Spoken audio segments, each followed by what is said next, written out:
Pisces.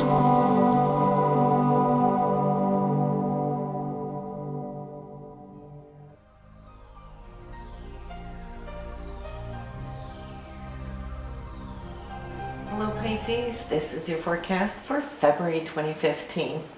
And I feel that many of you Pisceans now have been very busy there in the month of January, catching up on your social networks, streamlining it, also reaching out to your friends or groups or affiliates.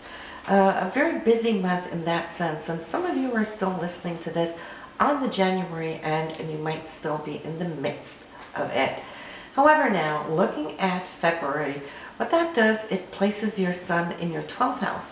And the 12th house is where we pull back a little bit, realign ourselves with spirit, and preparing ourselves for what will come next month, which is your birth month, which will place the sun in your first house, and you're starting off a whole totally new year for what will come up for the following 12 months.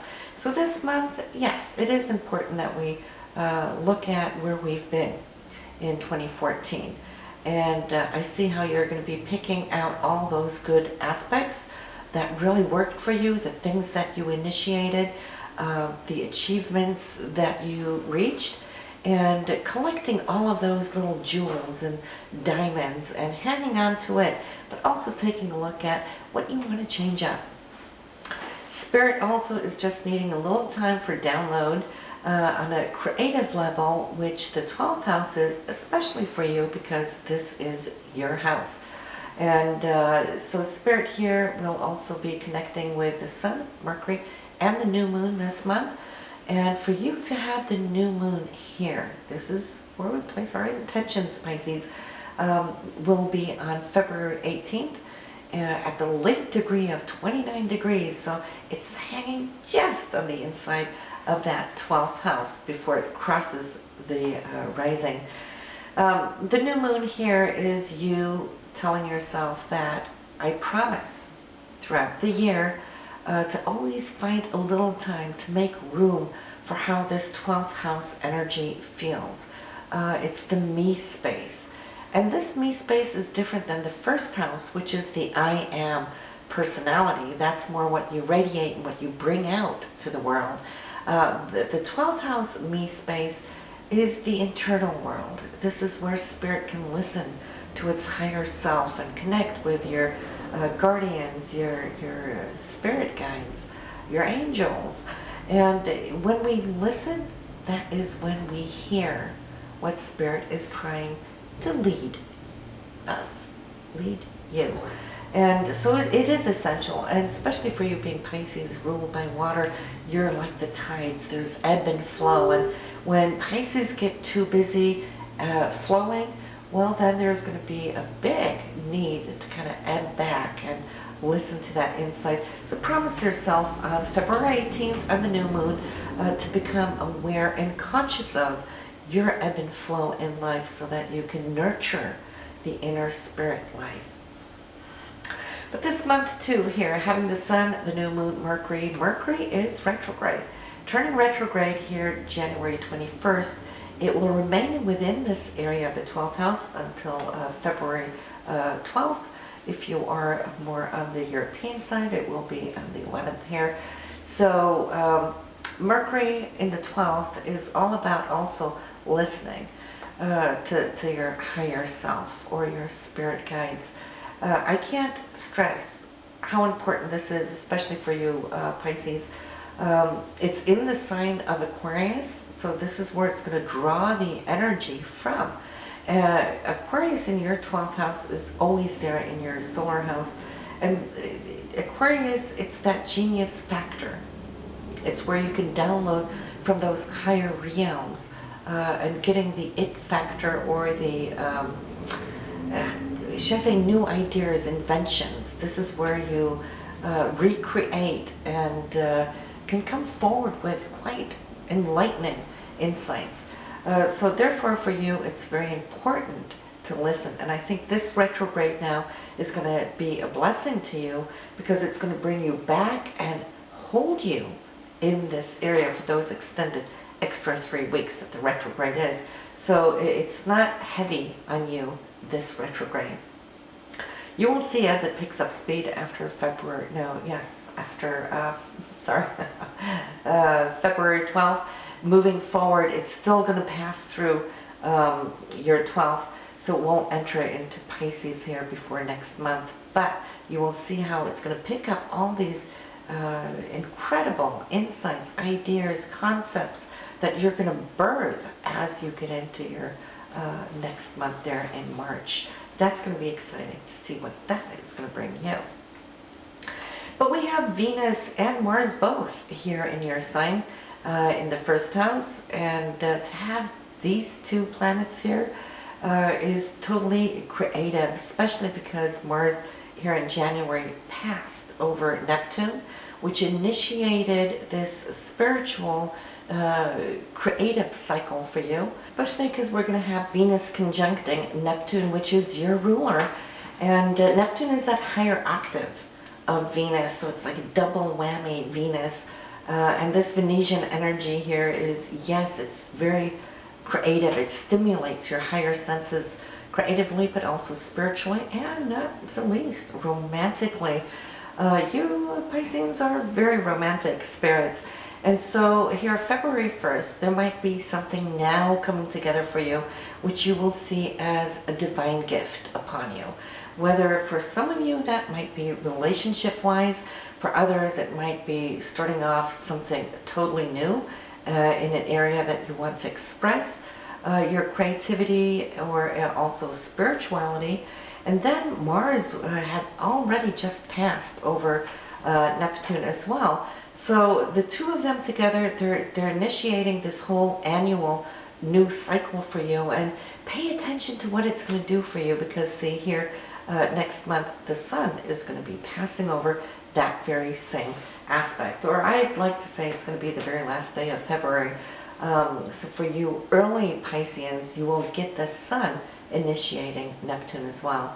Then we've had the Sun, Venus, and Mars, all of them touching upon this first house expression, where you're going to birth something new that the people around you, they will see it, because the first house is what you give out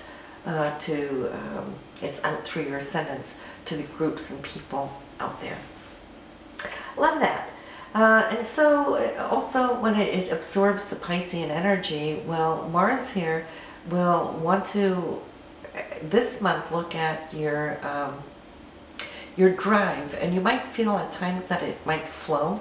Neptune dissolves energy. It's not like a Mars in Capricorn where it's focus, total of focus, or Mars in Scorpio.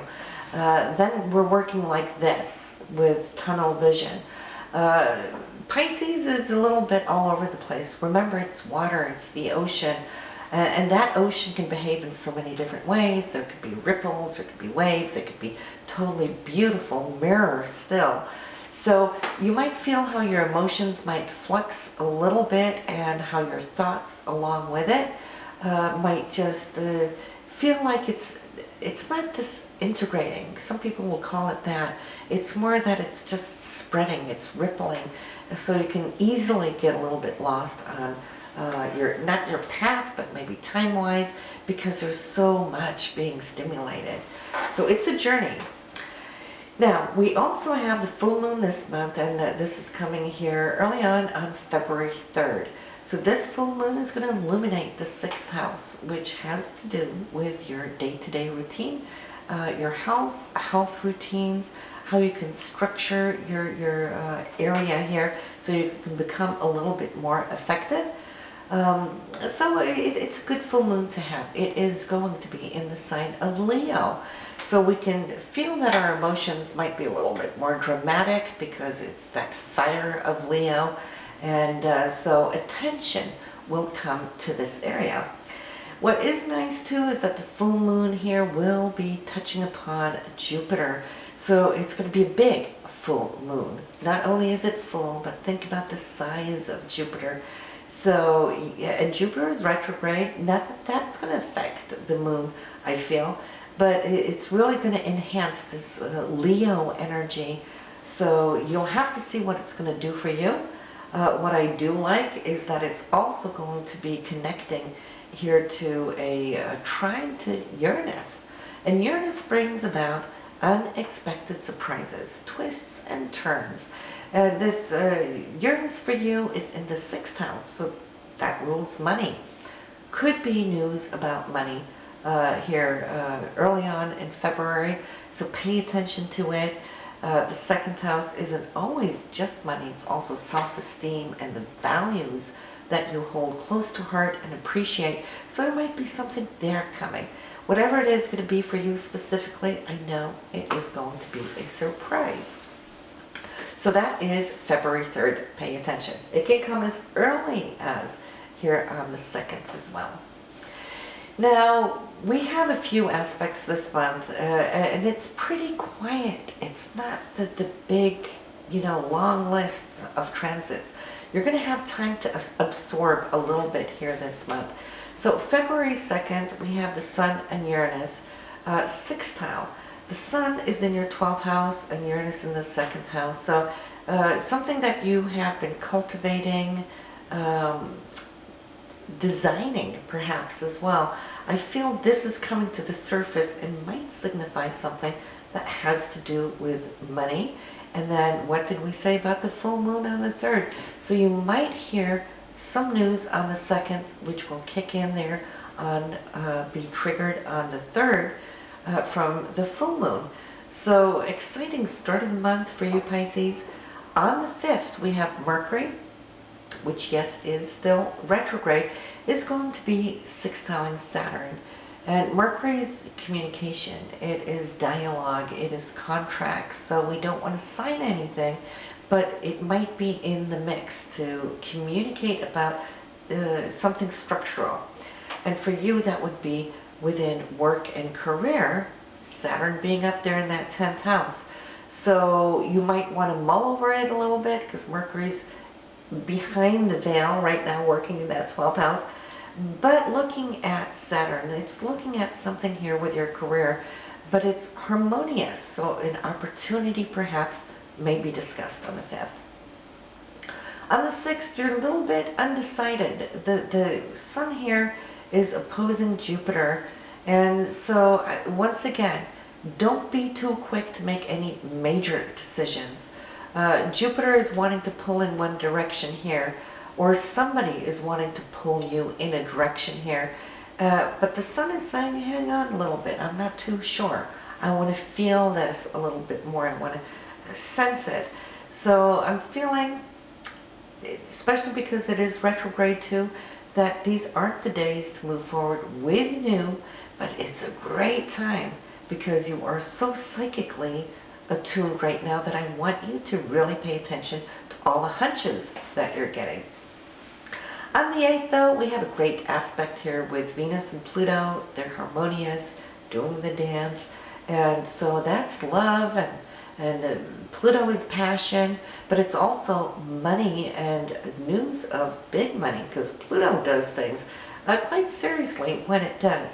So if you now have had time to think through these things that came up earlier in the month, I feel this could be a day where you're going to get that intuition that you were seeking. And so feel what you're feeling here on the 8th. Now this Pluto for you, it comes from a group, so it's outside somewhere in some kind of organization or affiliation. And Pluto, I'm sorry, they're in the 11th, and Venus then here in your 1st house. So it directly affects you and how things are going to be set up for your financial situation in March. So March you might see the outcome of it. Now we have Mercury and Saturn here on the 19th. I feel that this is going to be good for you. This again has to do with your career. Mercury's still retrograde for another couple of days.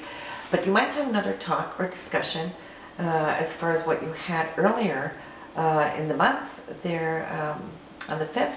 So yes, here we go. Mars is also ingressing into Aries here on this day. So you're going to feel that Mars is going to be out of this wishy-washy flowing area, it's going to take on more shape and form. It's moving into sign that it rules, so it's double strong.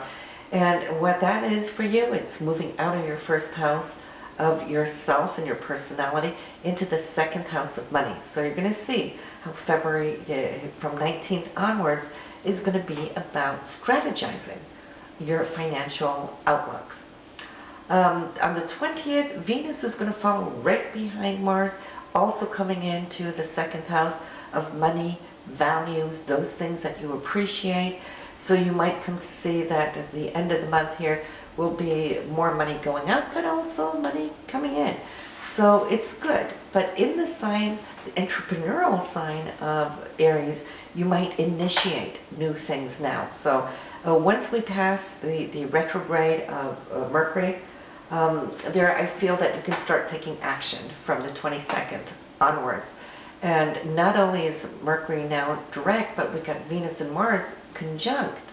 Conjunctions always mean new beginnings. That's when two planets meet upon the very same degree in your chart. So when they are now conjoined and we have Mercury direct, you could start. And I see you feeling a lot of anticipation. The Sun and Saturn may be squaring here on the 22nd, 23rd, I'm sorry. But I feel that it's more you now taking a leap of faith, breaking free from the rings of Saturn. There might be a little apprehension because Saturn's like holding, but the Sun wants to run because that's the faster moving planet. But you know what? Trust what you're feeling because you've got so many other good things going for you. As for example, Venus trining up on this Saturn here the day after, so it's already in effect on the 23rd. So I feel that apprehension is more excitement more than fear. So there's things coming in that's going to shore up between the 24th and 26th. First we have Venus trining Saturn, then we got Mars trining Saturn, both of them coming from your second house up to the career house, combining these two forces.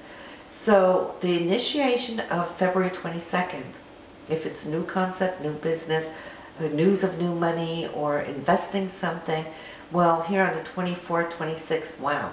You know, it's like there's a lock and a key. It's going to fit perfectly, and you're going to see relatively quickly how things are going to come together for you.